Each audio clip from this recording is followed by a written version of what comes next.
During the earthquake, I pulled Clark back when he tried to rush in to save the girl he loved, and as a result, I broke my leg. Later, on the day of our wedding, that same girl disfigured herself and jumped off a building. Clark didn't say anything, but for years, he helped me with my rehabilitation for my injured leg. On our 10th anniversary, he pushed me, pregnant, into the middle of the street.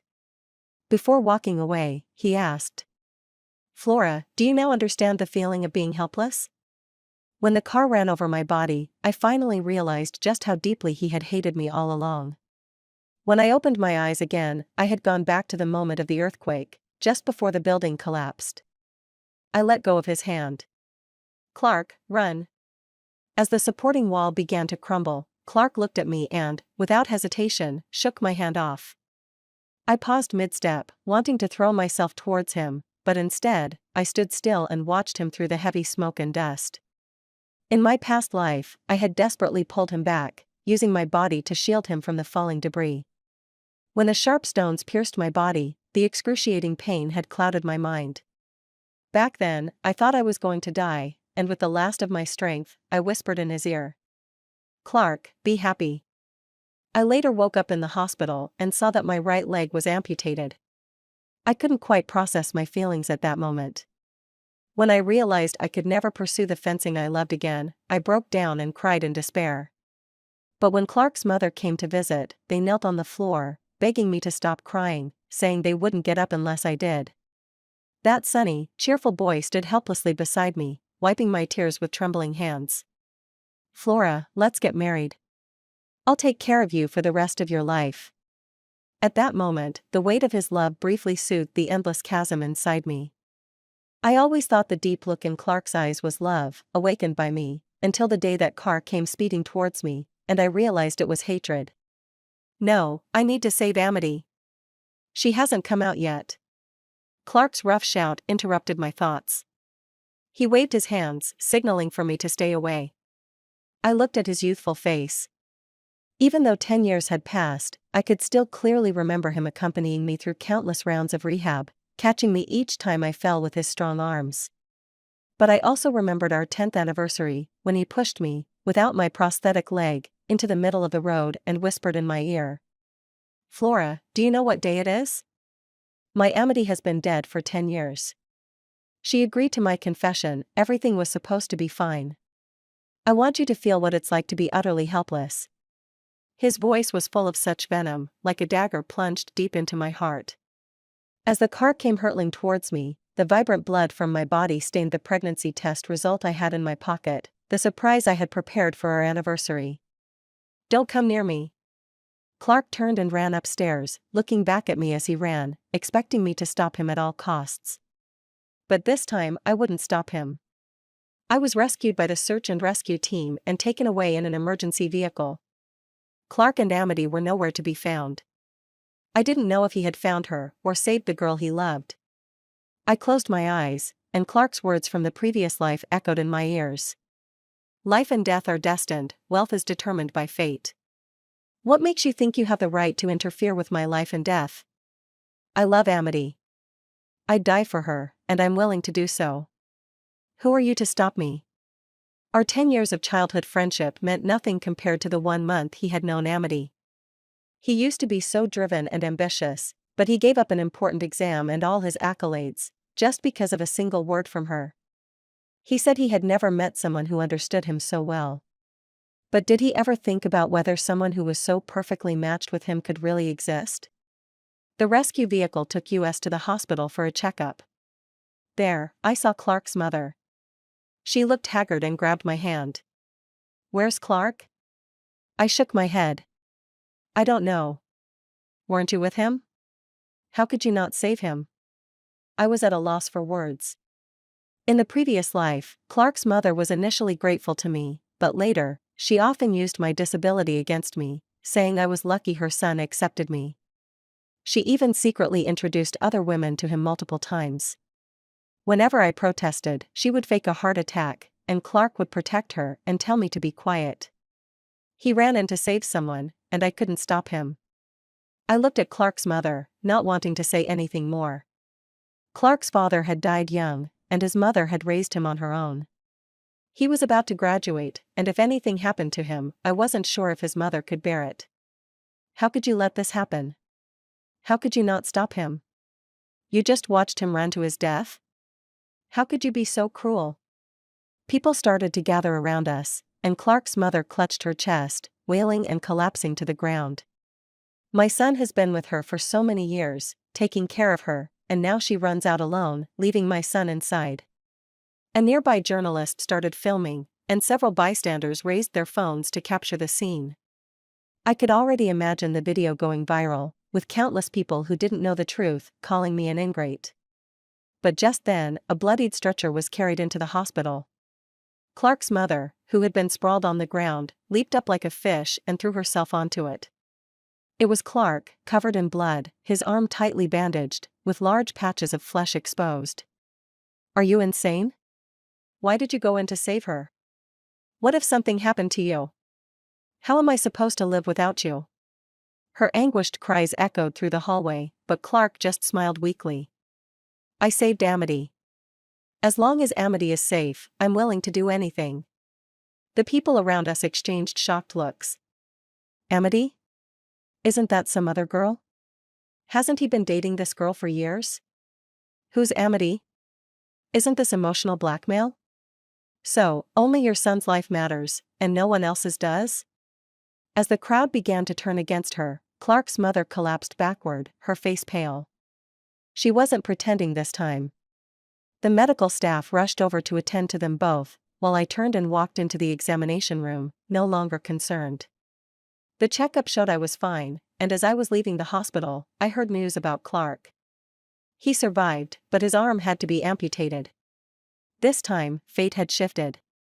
He was the one injured, and he was the one who saved the person he loved. I could only hope that Amity would be there to walk the rest of the road with him. Standing outside the ICU, I thought back to Amity's face in the previous life. When the walls were shaking and everyone else was running, Amity stood there, clutching her phone, her voice determined. Say you love me, or I'll die right here. I won't run. Jacob, if you don't agree, I'll end my life. I had seen her break up and reconcile with that senior from the film department many times.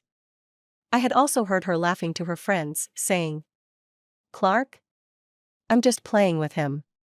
If I don't act serious, how will Jacob ever care about me? That's why I tried to stop Clark. I wanted to save him from a disaster that wasn't meant for him. Even though he had fallen for someone else, even though he had pushed me away so cruelly for her. I still cherished our years of friendship and wanted to pull him out of the mire, to have no regrets. But if he was so determined to jump, just as he had said. Life and death are destined, wealth is determined by fate. I didn't see Clark again until a month later. The right hand he once prided himself on for playing basketball had been amputated. He now had only part of his right arm, wrapped in bandages, and his movements were difficult. Clark's mother seemed to have aged 10 years. Her voice had gone hoarse, healed, and gone hoarse again, and now she could barely speak. I brought a bouquet of flowers to welcome him as he was discharged and calmly told him that we should break up. Clark didn't try to stop me, because while he was recovering, Amity had visited him many times, tearfully declaring her love and promising to stay with him for the rest of their lives. I guess this was a good ending for both of us. After Clark left, I stood dazed in his half-empty hospital room for a long time. This was the place I had stayed in during my previous life. Back then, I thought Clark could save me. Only now do I realize, the only one who could save me was myself. Out of the corner of my eye, I expected to see Clark and Amity locked in a tender embrace. Instead, I saw the petite girl in Jacob's arms, the two of them passionately kissing, completely ignoring me. My phone rang abruptly, interrupting my gaze. I looked at the screen. It was my mom calling. I picked up, but as I glanced down again, Clark had already reached the ground floor. Jacob had long disappeared from Amity's side, and she was now holding a bouquet of bright roses, jumping into Clark's arms, her face glowing with happiness. Mom. I answered the call, but my eyes never left the scene below. Clark had no idea what had just happened. He tried to embrace Amity, but the missing part of his arm made lifting it difficult. He eventually gave up. Flora, where have you been? My mother's voice sounded particularly anxious over the phone. In my previous life, after I broke my leg, she was devastated. But when it came to Clark, she never blamed him. After our marriage, she privately mentioned a few times that Clark was a complicated man, and she wasn't sure if he was the right choice for me. But Clark was always so respectful in front of her, and he treated me with such tenderness that I argued with her multiple times, telling her to stop overthinking. It wasn't until I was reborn that I understood it was a kind of intuition, an intuition born out of love. If only I had listened to her earlier, maybe things would have turned out differently. Don't worry, Mom. I've already said goodbye to Clark. I softened my tone, but in that moment, as I looked down, my whole body tensed like I'd been electrocuted. Not far away, Jacob stood with his hands in his pockets, standing among the flowers, looking up at me. When our eyes met, he flashed me a playful, almost mocking smile. He lifted a finger to his lips, signaling me to stay quiet, a dangerous glint in his eyes as if warning me not to say anything. It wasn't surprising that someone like Amity would have men flocking to her. Even in a department full of beautiful women, she stood out with her striking, narrow eyes, which seemed to hold galaxies within them. When she looked at others, it was as if she could capture their very souls. Rumor had it that several famous directors had already invited her to star in their films, but Amity had turned them all down, saying she wanted her first movie to be with Jacob. Unfortunately, things didn't go as planned in the previous life. That proud face of hers was scarred during an earthquake, and her beauty was ruined. Clark had snuck off to visit her while I was recovering from surgery, but she refused to see him every time. He always thought Amity didn't want to meet him because of her disfigurement, or that she had taken her own life, because he was forced to marry me. But what he didn't know was that on the day Amity jumped, Jacob posted a picture holding hands with another girl, their fingers intertwined in a display of sweetness that would make anyone jealous. Clark blamed me for all the pain Amity went through, never realizing that she had never truly cared for him from the start. Looking back now, I can't help but think, wasn't my devotion to Clark, my one-sided love, just as pathetic? When I returned to school, most of it had been rebuilt. Graduation was approaching, and everyone was sending out resumes. In my previous life, Clark had stood out in every way, with his handsome looks and charm quickly catching the attention of recruiters. But now, he could only sit in front of those small, overlooked companies, clumsily scrawling his name with his left hand.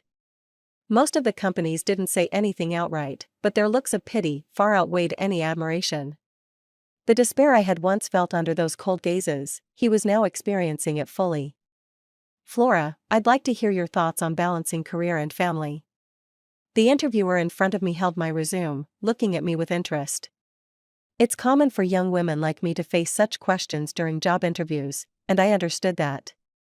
I turned my head, memories flashing through my mind, and after a moment of reflection, I spoke firmly. I was born to be a mountain, not a stream. The interviewer seemed momentarily taken aback, then smiled gently, nodding. All right, Flora. One last question. You've applied for a position as a wheelchair fencing coach. Could you tell me why this role holds special meaning for you? My hand, resting under the table, touched my right knee, and I slowly rotated my ankle. The joy of regaining what I had lost still lingered in my heart. In my previous life, I had hit rock bottom. I grew to hate the sport of fencing that I had once loved. Every time I saw one of my favorite matches on TV, I would lose control and smash the screen. It wasn't until much later, when I had calmed down, that I tried wheelchair fencing. The female coach I met back then handed me a sword and said, even without legs, if you grow wings, you can still fly. But by then, my body had deteriorated too much to pick up my dream again. Now that I've been given another chance, now that I understand the pain I've endured, I want to help others find the joy in life alongside me. Faster, higher, stronger is more of a mindset to me. I believe that physical limitations should never be a barrier to pursuing one's dreams. Those were the words that Coach had once said to me. They are also my belated comfort to myself. As the event ended, I saw Clark and Amity. She stood by his side, as eye-catching as ever, her voice soft and sweet. Clark, don't worry. It's okay if you don't have a job. I'll take care of you for the rest of your life. Hearing that familiar conversation, I chuckled softly. I'll find someone to get you a job, something easy with good pay. I don't need you to do that. I can't believe no one wants me. Amity, give me some time. Trust me. Amity clearly didn't like Clark. Her care for him was likely to avoid being criticized by others. But for someone like Clark, who had always been a golden boy, how could he tolerate being taken care of by a woman? Even now, he still believed he could make a name for himself. But his failure to attend an exam in order to accompany Amity to a competition had left a glaring flaw in his academic record. Besides, recovery was a long process, and Clark had lost the head start he once had in his career. To reach the same heights as before, he would need to work 1,000 times harder. I walked past them without turning my head, but as I passed by, I heard Clark deliberately raise his voice. Amity, I'll make you happy. Out of the corner of my eye, I saw him wrap his arms around her waist, glancing in my direction. I pretended not to hear and kept walking, but my mind wandered back to when he was 18, standing outside my house all night, holding a jar of stars, nervously saying, Flora, we got into the same university. Can we be together? I'll make you happy. I closed my eyes, and the drifting willow trees and the sweat-soaked white shirt of that boy seemed to reappear before me. We worked so hard to be together, only to be defeated by time. Flora. A sweet voice interrupted my thoughts, and Kate came running toward me, hopping with excitement before crashing into my arms. For my graduation project, can you act in it for me? I had met Kate through our club. She was from the directing department, came from a wealthy family, and after graduation, she was headed abroad for further studies. Her only real worry now was her graduation project. She had to make a short film as part of her final assignment. I looped my arm through hers and nodded in agreement. She probably stood on my right side, deliberately blocking Clark and Amity from my view, out of concern that I'd be upset about the breakup. Clark's mom came to school the other day to make a scene with Amity. She was shouting that Amity was part of their family now, alive or dead, and insisting she have a child as soon as possible. Anyone would lose it with a mother-in-law like that. Kate was speaking while carefully watching my expression, clearly worried I might feel hurt. Kate, Clark and I have already broken up. I don't want to hear anything about him anymore. I was at a major turning point in my life, and there were far more important things than some so-called love. I didn't want someone who would never again be a part of my life to interfere with my future. That would be my punishment to myself. Kate's script is based on a principal from a poor country, and I play a girl who has to give up her education because her family arranged a marriage for her. During rehearsal, I noticed that we were practicing next to Jacob's team, and the lead in Jacob's script was Amity.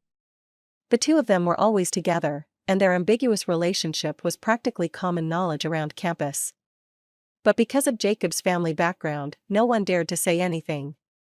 Clark had received some positive responses from the companies he applied to, but for some reason, all of a sudden, everything went silent. In the end, he had to accept Amity's arrangement to use her connections to get into a company. It said the salary was decent. But it also meant he would have to live under someone else's control, becoming the very thing he used to despise, a person who only got ahead through connections.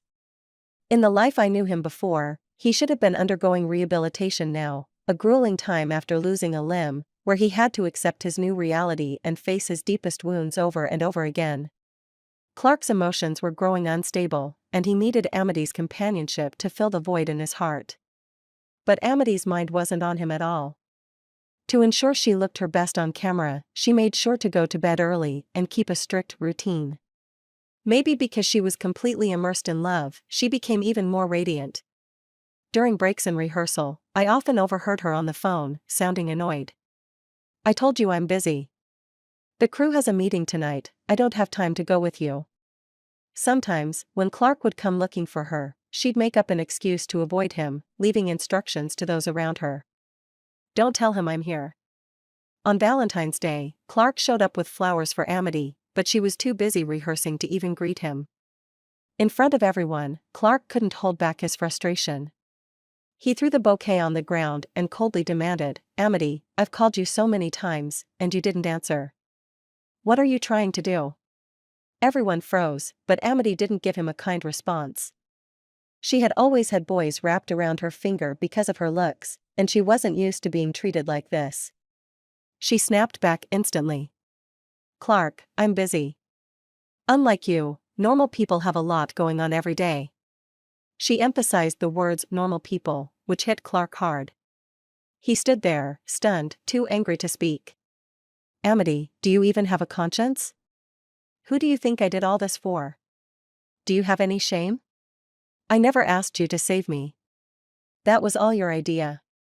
Maybe if you hadn't shown up, nothing would have happened to me. Do you expect me to be grateful to you forever? And don't forget, who got you that job? I don't owe you anything, Clark." Clark was both angry and upset. In his frustration, he tried to point at her, but all he could do was wave his empty sleeve, almost tripping over a chair. From afar, I looked at Clark, the boy once hailed as a genius by our teachers, now standing there, humiliated and deceived, and I couldn't help but lower my eyes in pity. People only understand the value of something once it's gone. Amity, protected as she was, would never understand who she'd be without Clark. And Clark, he'd never know that if I hadn't pulled him back in time, he wouldn't be in this situation now. Just like how he didn't thank me back then, Amity wouldn't thank him now. That day, our rehearsal was interrupted, so after everyone left, I stayed to practice my moves.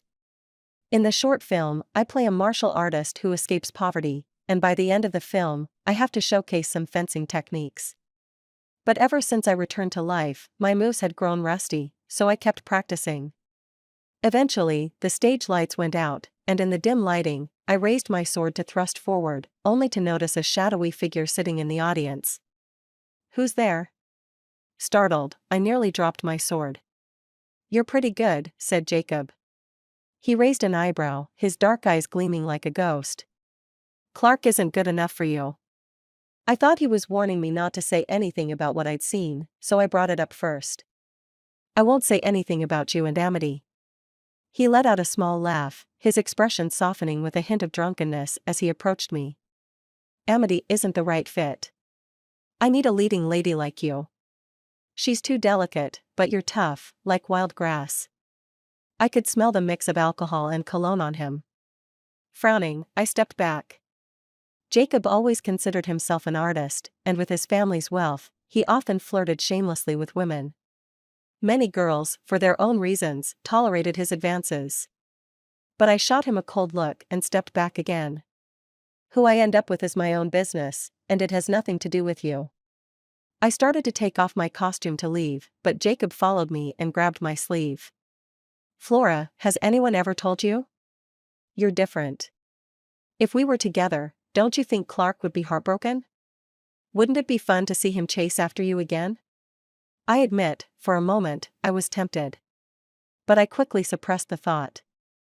I don't need a man's pursuit to prove my worth, nor do I need his regret to show that I'm good enough. I don't need any man or woman to validate my perfection. I don't want to have anything to do with Clark anymore. If you bother me again, I'll make sure everyone knows what I know. That won't end well for you." I coldly took off my costume and walked out of the theater. After that day, Clark and Amity started giving each other the cold shoulder. He stopped coming to the theater to see her, and they no longer appeared together at school. He thought he was punishing her, but it was exactly what she had wanted. On my birthday, Kate organized the whole crew to celebrate for me. While we were at the restaurant, I received a text from an unknown number. Happy birthday." The way they addressed me made me immediately think of Clark. In the first love letter he wrote me when we were 17, that's how he addressed me. But without hesitation, I deleted the message. As we left the restaurant and headed back to school, I was surrounded by a crowd. I was a bit drunk, and one of the boys walking beside me kept trying to offer me a hand, but hesitated and pulled back each time. I noticed, but said nothing. Under the streetlight, I saw a tall, thin figure standing alone. The boy beside me noticed first and quietly stepped away. "Flora." Clark's voice was tightly controlled, but I could still hear the emotion in it. "Happy birthday." After the brief exchange, I nodded. "Thanks." In his left hand, he held an ugly bunch of paper stars. They didn't turn out well. He took a step forward, and I took one back. The wind blew, scattering the paper stars across the ground. Neither of us bent down to pick them up. "I'm going to the Capitol to get a prosthetic," he said, his voice tinged with a quiet sadness. In the 4 years we were together, I never missed any of his big moments. I was always there for him through the hardest times. In our sophomore year, he injured his arm in a bike accident, his shirt stained with blood. But he still brought me a birthday cake without a word. When I rolled up his sleeve to tend to the wound, this boy, who was a head taller than me and usually so full of himself, burst into tears, looking so pitiful. But now, in this darkest moment of his life, I wouldn't be there with him anymore. "I wish you the best," I said, my face emotionless, cold as ice. "Flora, why are you so heartless? Can't we even stay friends?" A few people nearby looked over with questioning glances. I raised my eyes and stared straight at him. "You think this is old love rekindled, but it's just your need for warmth, because you feel abandoned. You should know by now that I'm the kind of person who can't tolerate even a hint of betrayal. When you decided to push me away, you should have known we could never be friends again. Clark, don't try to guilt me with your so-called deep feelings. Life and death are in fate's hands, and wealth is written in the stars. You made your choice. Now deal with it." I smiled at him, then turned and walked away, rejoining my friends as we headed off into the distance. The days leading up to graduation always seemed to fly by. With rehearsals day after day, I hadn't realized a whole month had passed.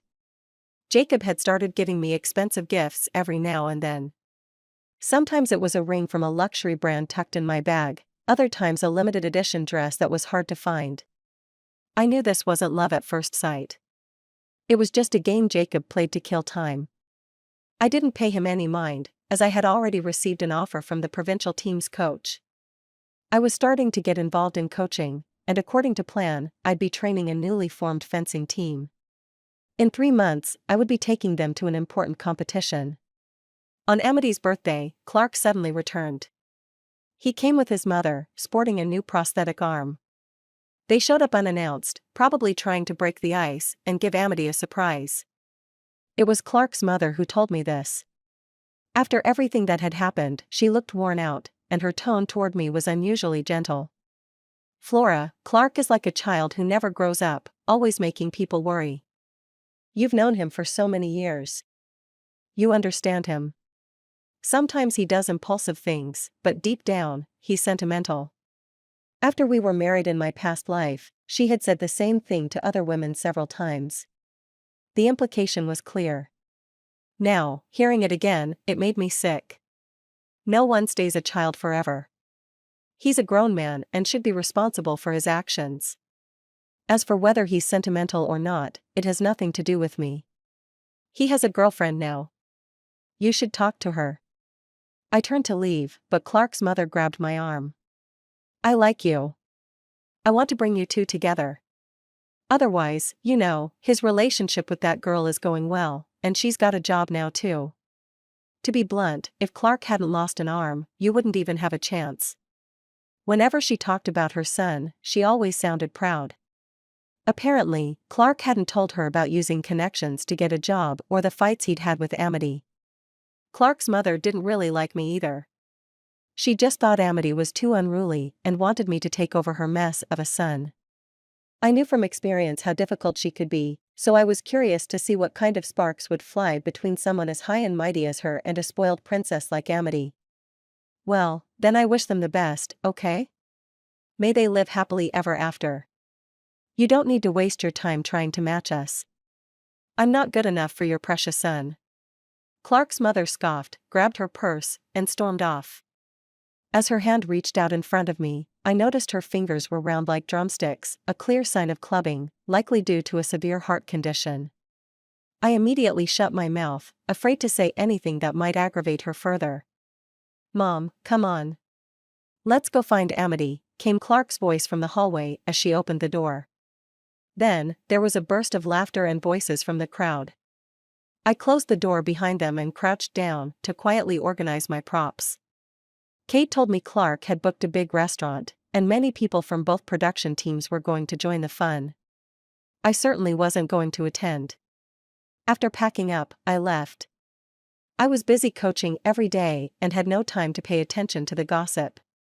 But just as I reached the school gate, I saw an ambulance speeding in, and groups of students were rushing toward the performance building. "Hurry up!" I heard an upperclassman from the acting department got caught cheating by her boyfriend. I heard what happened next from Kate. She said that a crowd had eagerly followed Clark and his mother as they opened the dressing room door, only to find Amity and Jacob in a compromising position. Clark froze in place, unable to say a word. Clark's mother was so furious, her face turned pale. She lunged at Amity, grabbing her hair, but Amity kicked her in the chest, knocking her to the ground. Clark rushed in to help, and he and Jacob got into a fistfight.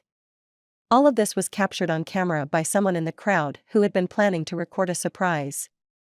I waved my hand, signaling that I didn't want to hear any more, but Kate continued. "It's not over yet." During the scuffle, someone pushed Amity, and she fell to the ground, bleeding. I was utterly shocked, coughing as I choked on my water. I heard Amity was 3 months pregnant, but she lost the baby. Who knows how things will turn out now? Clark hadn't even been with Amity for 3 months. I couldn't imagine how he would feel when he found out. Clark's mother ended up in the hospital too. Apparently, she had a heart attack and almost didn't make it. She's still in the ICU. "Flora, you're lucky. Breaking up with Clark was the best decision. Stay out of their mess. When Clark was with you, everything went smoothly. Too bad he didn't appreciate it. He deserves what he's going through now." Kate's words were harsh, but I knew she was only saying them out of loyalty to me. "All right, Kate, let's not talk about Clark anymore. He's just someone I've known for a long time, nothing more. Let me show you one of the girls from my team. Look how beautifully she moves." I took out my phone and showed her a video of a girl who had lost her legs to polio, triumphantly raising her sword after defeating her opponent. Before she came to training, she had almost been forced to marry a man she had never met, a deaf-mute her parents had chosen for her. But this skill gave her the courage to say no to the family that had bullied her. "Flora, you're amazing." Kate's eyes welled up with tears, and she gave me a tight hug. "When I become a director one day, I'll turn your story into a movie." Graduation assessments arrived on schedule. Kate's short film was a great success. At the end, a group of girls clasped their hands and recited loudly, "I am the mountain." As their voices echoed, I put on my fencing gear and demonstrated my skills on stage. I seemed to see a car speeding by, and a woman sitting helplessly in a wheelchair, tears in her eyes, whispering in despair. "Help me. Can someone help me?" Across the time and space that separated us, I answered her question. "I will save you. I can save you." And so, the traffic stopped its noise, her swollen belly flattened, and I grew legs again, pulling myself to safety from the swirling dust. In this new life, I would learn to love myself. The audience erupted into applause. I saw Clark sitting in the crowd, crying uncontrollably. The first person to stand up and present flowers was Jacob, holding a bouquet so large it almost covered him. He walked up to me. "Flora, you're stunning today." In the center of the bouquet was a bright message. "Flora, I like you." But I didn't accept it. In the end, Kate, as the event organizer, took the flowers from me and politely responded, "Thank you for your support." While I was packing up backstage, I saw a figure standing at the door, staring at me. I turned around, it was Clark. He walked over and, struggling, opened his arms to me. "Flora, we're graduating. Can I hug you?" We both knew that after this moment, we would likely never see each other again. Seeing the mechanical arm peeking out from his sleeve, I felt a twinge of sympathy. "Flora, I hope you find happiness." His voice was choked with emotion. In this new life, those words came from him. Fate had indeed taken a strange turn. If, when I barged in that day, you had pulled me back, things might have been different. I would have realized my mistake. "Flora, I'm sorry. I was wrong." Clark's lips trembled, and his head hung low as tears fell to the ground. I smiled. "Clark, a person who refuses to own up to their actions is a coward. If you didn't regret it, I might respect you a little more." You don't need my forgiveness, because I don't matter to you, and you don't matter to me either. I finished packing and left the dressing room. This time I was truly leaving all the darkness of my past behind. After leaving school, I rarely paid attention to those people anymore. It was only later that Kate told me about Clark's mother nearly dying from massive bleeding during surgery, Amity's parents causing a huge scene at Clark's house, and how Clark, after losing his job, couldn't afford the surgery fees and had to borrow money from his classmates. Only Jacob kept messaging me persistently. He would send greetings almost non-stop, telling me that he had broken up with Amity and asking if I wanted to star as the lead actress in his film. I never replied. A man who tries to use his so-called wealth and power to coerce others is utterly disgusting.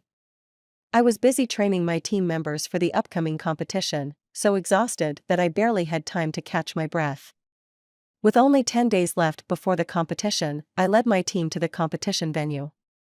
Athletes with disabilities often need more time to adapt to the environment, so during the journey, I was particularly anxious, worried that any unexpected event could ruin the competition. However, on the night we arrived at the hotel, I received a sudden call from Kate. "Flora, have you checked the trending topics?" She spoke hurriedly, hanging up right after, and sent me a video. In the video, it was the day of the earthquake, showing Clark's mother yelling at me in the hospital. The video had been edited, only leaving the part where she accused me of standing by without helping. My indifferent expression was zoomed in and made into a meme with the caption, "I don't care if he lives or dies." My identity was then exposed, along with the entire team I was leading for the competition. Outraged netizens, who didn't know the full story, commented furiously. How can you expect someone who won't even help people close to her to care about those with disabilities? Is she doing this on purpose?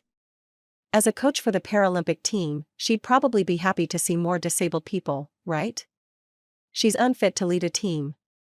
They should disqualify her from the competition. The attacks escalated from targeting me to my entire team, and eventually, to individual team members. Did you offend someone?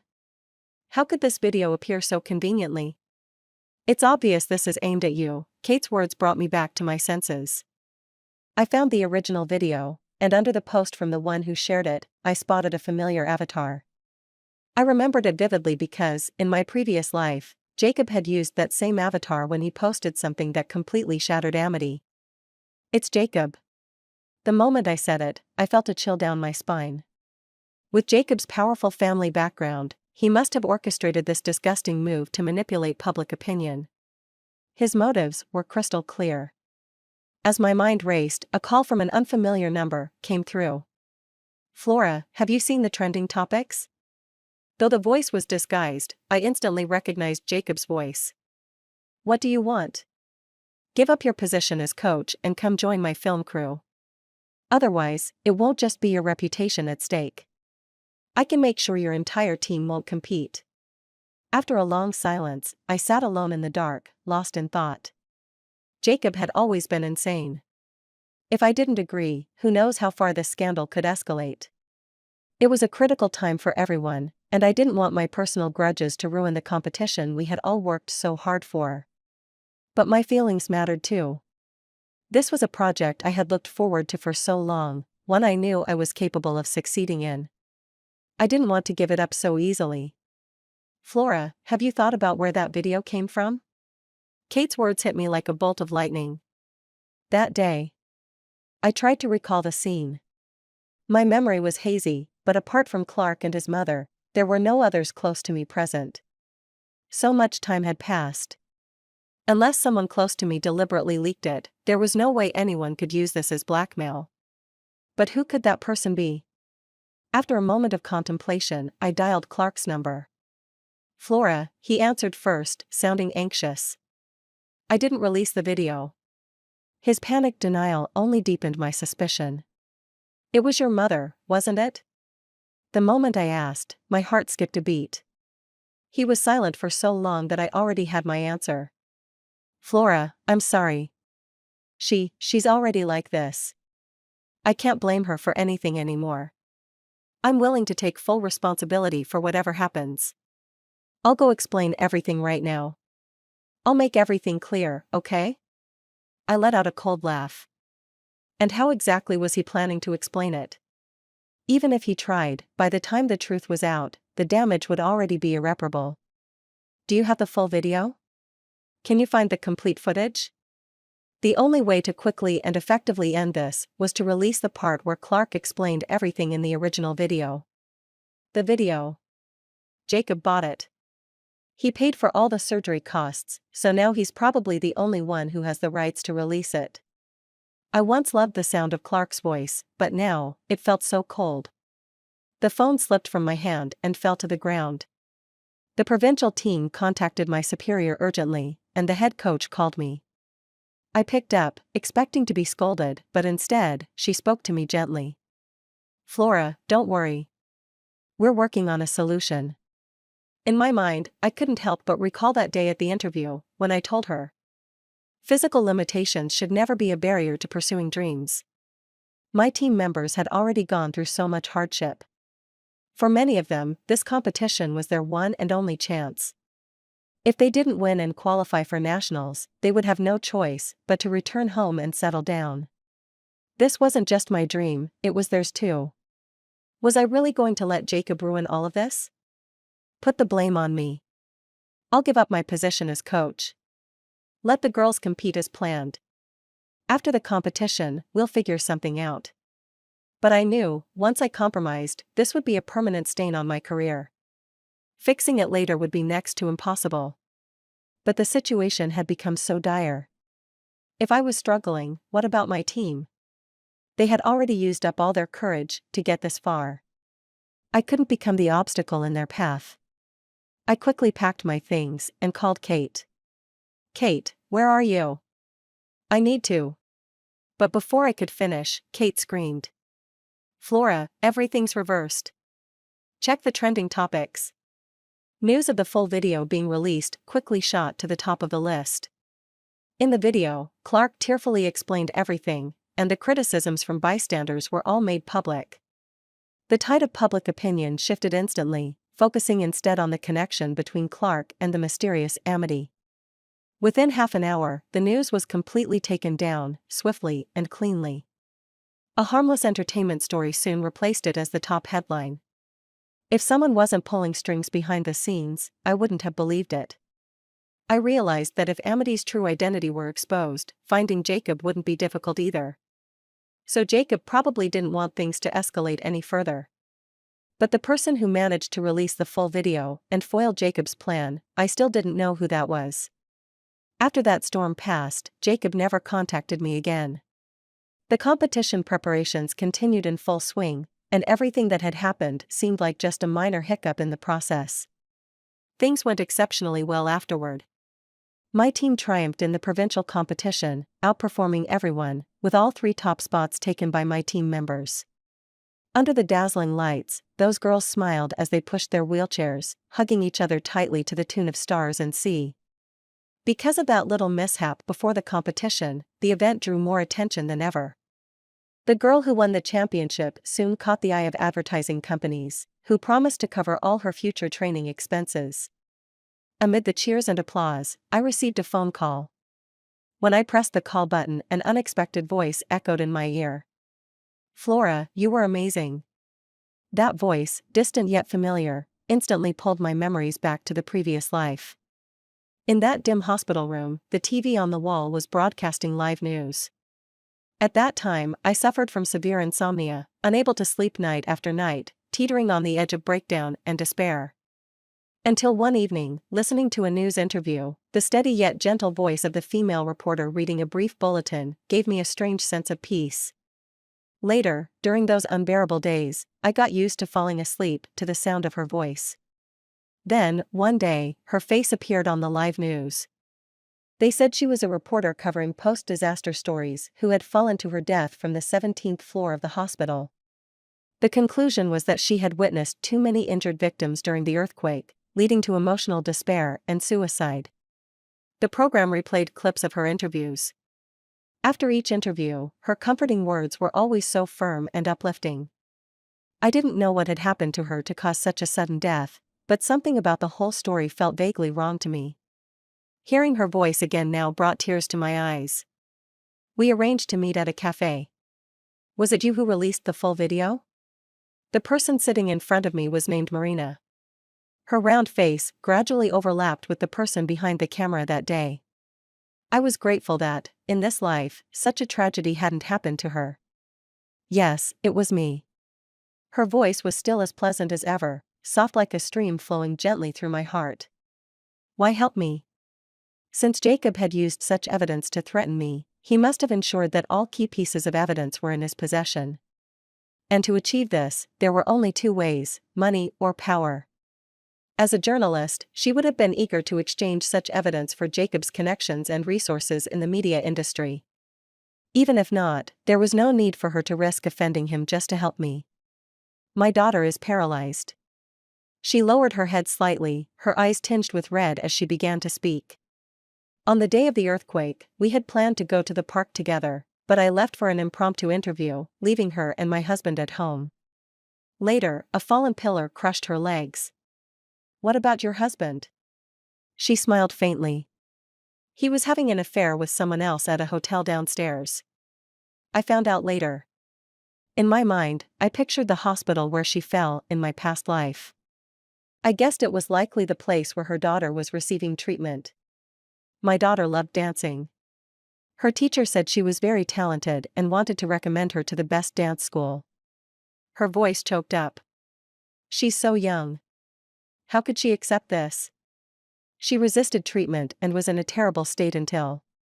She looked up at me. During the post-disaster reconstruction, I participated in your school's recruitment event. I heard what you said and shared your words with my daughter. I even showed her videos of wheelchair fencing. She cried for a long time that night. The next morning, she told me, "Mom, I can still dance in a wheelchair." She also gave me her already written suicide note. I looked up at her in shock. If it weren't for you, she might not be alive. And if she weren't here, I don't know if I'd have the strength to keep going. The black and white photo from the past still lingered in my mind, and my heart trembled. So much had happened, and I never imagined this would be the outcome. Jacob contacted me, offering a fortune for the video, but I told him the camera malfunctioned that day, and I didn't record anything.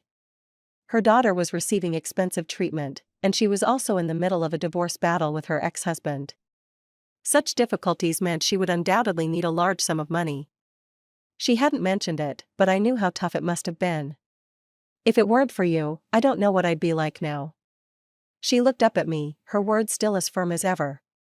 I used to blame myself, thinking I wasn't good enough, that I couldn't keep my husband, and that's why my daughter suffered this disaster. But you were right. We are mountains, not streams. Why should we stop because of a small ditch? What I should do is make him pay. If your story must have a savior with a twist ending, I hope she's a woman. We aren't fools who fight each other over men. Our swords can point toward cowards too. With that, she left. While entertainment news was exploding, I was at the fencing team's celebration party. This time, it was Jacob who was in the spotlight. What was revealed was the explosive footage taken at Amity's birthday party. In the video, two disheveled people hurriedly separated, followed by Clark, holding a bouquet with a shocked expression. The relationship between the three became the subject of repeated speculation, escalating until it ignited public outrage. I didn't know how Marina got that video from one of Jacob's friends, but I knew that traitors would eventually be betrayed, and those who gather for profit would ultimately part when the gain runs out. That's the way of the world. Amity's acting career plummeted just as it began. Netizens compared her with the girl in the video, taking a long time to confirm that it was her.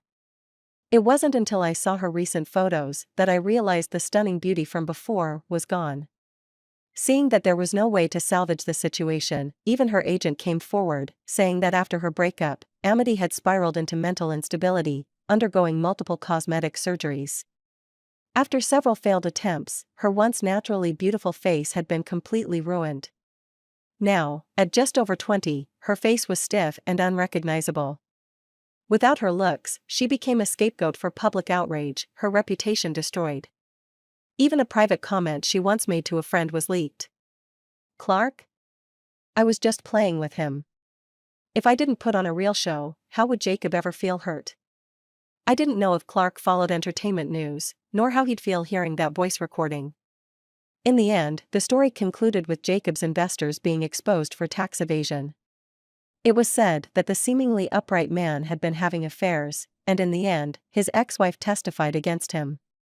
Now, he faces the full force of the law. We'll continue to follow this story. This is Marina, reporting. At the end of the news segment, her familiar voice echoed in my ears. Her eyes curved slightly, her tone light and flowing, but there was a sense of liberation in her words. The next time I saw Kate, many years had passed. She had returned from studying abroad. To avoid pressure from her family to get married, she'd become a famous director while proving herself in the film industry. She found me and said the movie based on my life was already in the works. In her graduating class, many directors had made names for themselves, but ironically, Jacob had fallen the hardest. No one in the industry even knew his whereabouts anymore, proving he'd been completely forgotten. Kate asked me if there were any lines I wanted to keep in the movie. I wrote one down for her. Many years ago, someone once told me, life and death are fate, wealth and honor are in the hands of the heavens. But what I want to tell you is that if you refuse to give up, your fate can be in your own hands. I told Kate I wanted the film to be about the students I had taught in my first year. That skinny, dark-skinned girl from back then had now become a Paralympic champion. Every year she competed, she sent me a photo. In each picture, the once awkward girl now bloomed with confidence, her smile radiant. It was a beauty that rivaled Amity's, a beauty brimming with vitality. Many of the students I had taught were invited by Kate to take part in the film. Those girls said I was their savior, that I had saved many who had given up on themselves, that I had given them the courage to keep going. But no one knew that my original wish was simply to save myself. Yet in the quiet of the night, I would hear the voice of the woman in the wheelchair, telling me, I am one of the thousands.